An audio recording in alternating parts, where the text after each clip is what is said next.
প্রায় ৩,৫০০ মানুষের সার্বিক প্রস্তুতি নিচ্ছি আমরা ইনশাআল্লাহ। ৫৩ বছর স্বাধীনতার ৫৩ বছর পর মহান আল্লাহ তাআলা আমাদেরকে ছাত্র জনতার আত্মত্যাগের বিনিময়ে একটা পরিবেশ তৈরি করে দিয়েছেন। আসসালামু আলাইকুম সম্মানিত শ্রোতা, সবাইকে পবিত্র রমজানের শুভেচ্ছা। আমি রাজীবপুর সবুজ বাগ দাখিল মাদ্রাসা থেকে আপনাদের সামনে কথা বলছি। এখানে আজকে রয়েছি উপজেলা জামায়াতের আজকের এই প্রায় ৪,০০০ মানুষের ইফতার কিন্তু এখানে করানো হবে।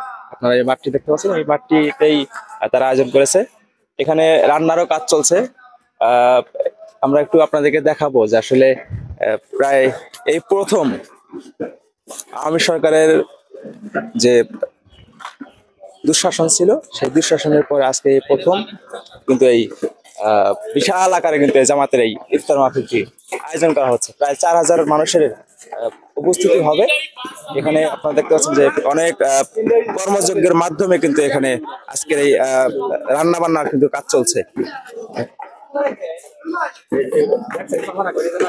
অনেক কাজ এখানে চলছে। আপনারা দেখতে পাচ্ছেন যে আসলে এখানে রান্নার যে কাজ করছেন এনামুল ভাই রয়েছে, বাউল ভাই রয়েছে, এখানে আমাদের হারুন স্যার রয়েছে, এখানে হারুন স্যার রয়েছে। আসলে সবাই মিলে এখানে রান্না বান্নার কাজগুলো করছেন।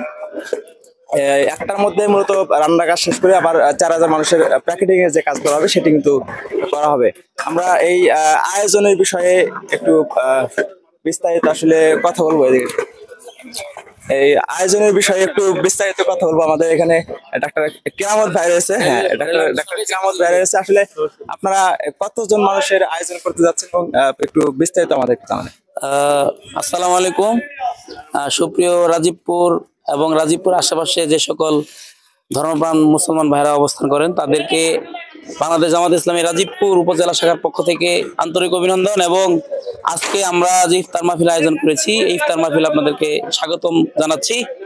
আমরা আশা করব আপনারা বিকাল ৪টার মধ্যেই সবাই চলে আসবেন।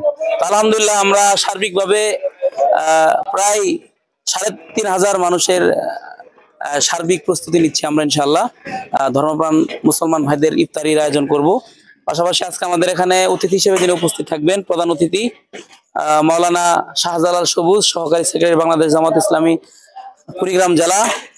উপস্থিত থাকবেন আমির, বিশেষ অতিথি হিসেবে উপস্থিত থাকবেন রৌমারী এবং চিলমারী উপজেলার আমির এবং অন্যান্য নেতৃবৃন্দ কথা রাখবেন রমজানের তাৎপর্য শীর্ষক। তো আপনাদের সবাইকে আজকের প্রোগ্রামে যোগদান করার জন্য আহ্বান জানাচ্ছি। বিশেষ করে আপনাদের আহ্বান জানাচ্ছি, এখনই সুযোগ। বাংলাদেশে ৫৩ বছর স্বাধীনতার ৫৩ বছর পর মহান আল্লাহ তাআলা আমাদেরকে ছাত্র জনতার আত্মত্যাগের বিনিময়ে একটা পরিবেশ তৈরি করে দিয়েছেন ইসলামের পক্ষে। বাংলাদেশে আমরা শতকরা ৯১% মুসলমান বসবাস করি। আমরা সবাই মিলে দেখতে চাই কোরআন এবং হাদিস অনুযায়ী দেশ চললে বাংলাদেশটা কেমন চলে। তো আসুন আমরা সবাই মিলে সম্মিলিত প্রয়াস চালাই। আমরা মুসলমানদের সংবিধান হচ্ছে আল কোরআন অনুযায়ী যেন আগামীতে বাংলাদেশ পরিচালিত হয়। এই জন্য সকল ধর্মপ্রাণ মুসলমান ভাইদেরকে কাঁধে কাঁধ মিলিয়ে সকল ইসলামী পক্ষের শক্তিকে একত্র হয়ে আমরা আগামীর বাংলাদেশ গড়ার জন্য দৃঢ়প্রত্যয়ী হই। আজকের প্রোগ্রামকে সফল করার জন্য সবাইকে স্বতঃস্ফূর্তভাবে অংশগ্রহণের আহ্বান জানিয়ে ধন্যবাদ জানিয়ে আমি কথা শেষ করছি। আসসালামু আলাইকুম রহমতুল্লাহ। আমরা ডাক্তার কেরামত ভাইয়ের সাথে কথা বলে আসলে জানতে চাচ্ছিলাম যে এই দীর্ঘ সময়টা আসলে কিভাবে যাচ্ছে বা এই আয়োজনটা কিভাবে হচ্ছে, কতদিনে আসলে আয়োজন হবে। আমরা বলছিলাম যে প্রথমে বলছিলাম ৪,০০০ মানুষের আয়োজন করা হচ্ছে, কিন্তু কেরামত ভাই যেটি বললো যে ৩,৫০০ মানুষের এখানে আয়োজন করা হচ্ছে। এই যে পিছনে মাঠে দেখতে পাচ্ছেন, এখানেই আজকের এই রাজীবপুর উপজেলা জামায়াতের যে ইফতার মাহফিল সেটি কিন্তু অনুষ্ঠিত হবে। এখানে বিভিন্ন উপজেলা আমির এবং জেলা থেকে নেতৃবৃন্দরা এসে এখানে উপস্থিত থাকবেন এবং তারা কোরআনের যে তাৎপর্য সেগুলো বিষয়ে কিন্তু আলোচনা করবেন। তো আপনারা সঙ্গে থাকুন, আমরা আরো বিস্তারিত আপনাদেরকে জানাবো পর্ব আকারে, সেটি আপনারা অবশ্যই দেখবেন এবং জানাবেন। ধন্যবাদ সকলকে। আসসালামু আলাইকুম।